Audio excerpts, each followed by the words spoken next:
তাল দিয়ে আমরা কত কিছুই রেসিপি না বানিয়ে থাকি, তার মধ্যে তালের বড়াটা আমরা সবথেকে বেশি বানিয়ে থাকি। তবে আজ কিন্তু আমি তাল দিয়ে তালের বড়া বানাচ্ছি না, তাল দিয়ে বানাচ্ছি নরম তুলতুলে পাটিসাপটা পিঠা। তো নমস্কার বন্ধুরা, স্বাদবাহারের পক্ষ থেকে আপনাদের সবাইকে জানাই অনেক অনেক স্বাগত।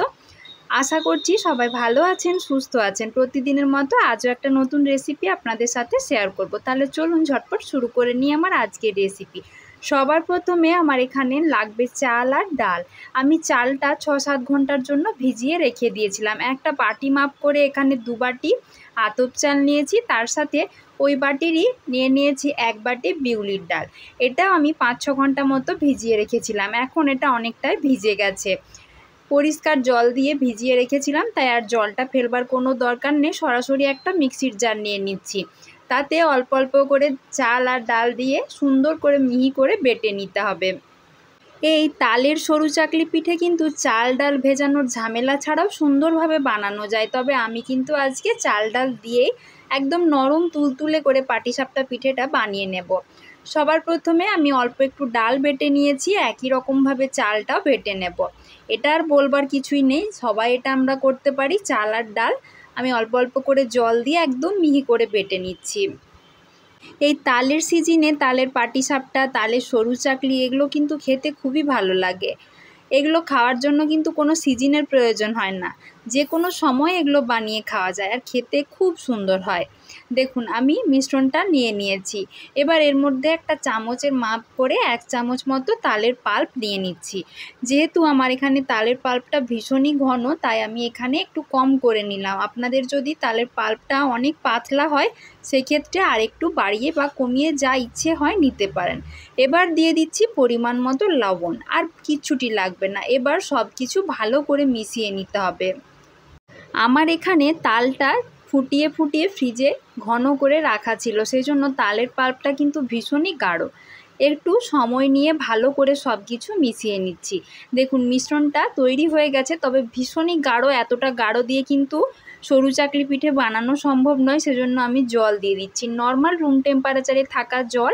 আমি এখানে একটা গ্লাস মাপ করে 1 গ্লাস নিয়েছি, তবে পুরোটা প্রথমে দিলাম না, অর্ধেকটা দিয়ে প্রথমে মিশিয়ে নেব, দেখব ঘনত্বটা কীরকম আসছে।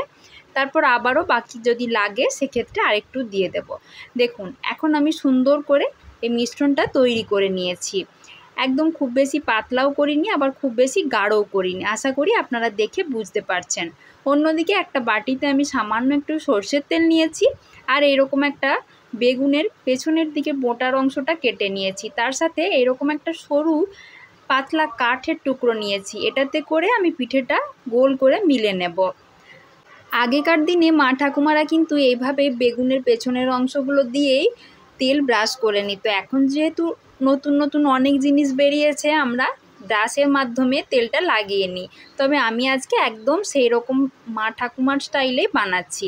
এবার অল্প একটু তেল মাখিয়ে নিয়ে ভালো করে ফ্রাইং প্যানটা গরম করে নিয়েছিলাম, তারপর অল্প একটু জল ছিটিয়ে দিয়ে ভালো করে একটু মুছে নিলাম।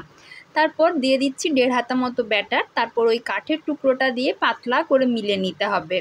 আপনাদের যেমন মন চায়, যদি একটু মোটা করে বানাতে ইচ্ছে হয় সেভাবে বানিয়ে নিতে পারেন, তবে আমি এখানে পাতলা করে মিলে নিচ্ছি। ভালো করে গোল করে মিলে নেব।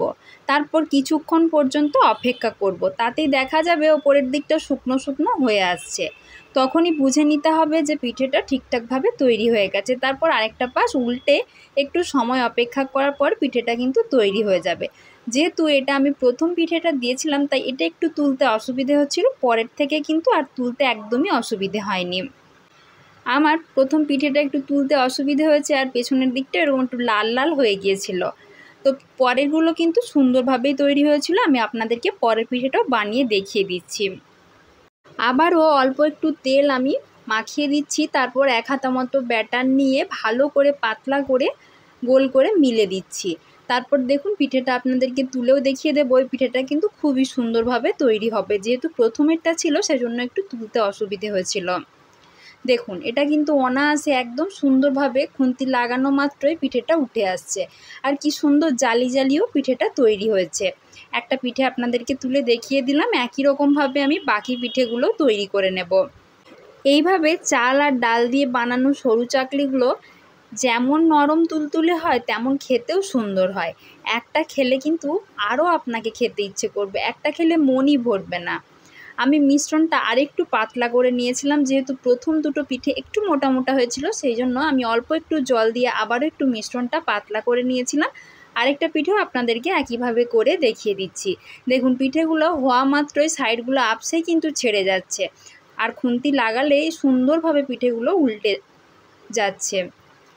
তাহলে বন্ধুরা, এই তালের সিজনে তালের বড়া তো অনেক বানিয়ে খেলেন, একবার হলেও এভাবে তালের সরু চাকলি পিঠেটাও বানিয়ে কিন্তু দেখতে পারেন। খেতে বেশ সুন্দর হয়, যেহেতু তাল দেওয়া থাকে আর তাল এমনিতেই মিষ্টি মিষ্টি হয়, তাই এগুলো শুধু শুধুই খাওয়া হয়ে যাবে, খেতে এতটাই সুন্দর হয়।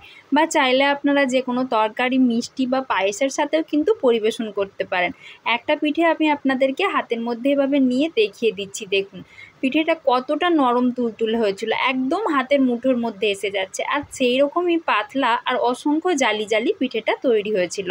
তো বন্ধুরা, আপনারা এইভাবে বাড়িতে অবশ্যই একবার বানিয়ে দেখবেন। আর আমার আজকের রেসিপিটা আপনাদের কেমন লাগলো সেটা কিন্তু কমেন্ট করে জানাতে একদম ভুলবেন না। যদি একটু ভালো লাগে তাহলে অবশ্যই একটা লাইক করবেন, সবার মাঝে বেশি বেশি করে শেয়ার করে দেবেন।